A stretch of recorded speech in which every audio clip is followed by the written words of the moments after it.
What if the condition of your driveway says more about your life than you think? This client told me he almost didn't call. He was embarrassed. His driveway was cracked, weeds pushing through, oil stains everywhere. He said it felt like a reflection of his life, falling apart piece by piece.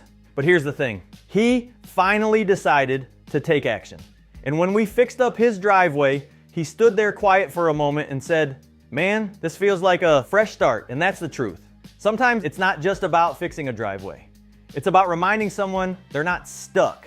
Change is possible, and it starts with one decision.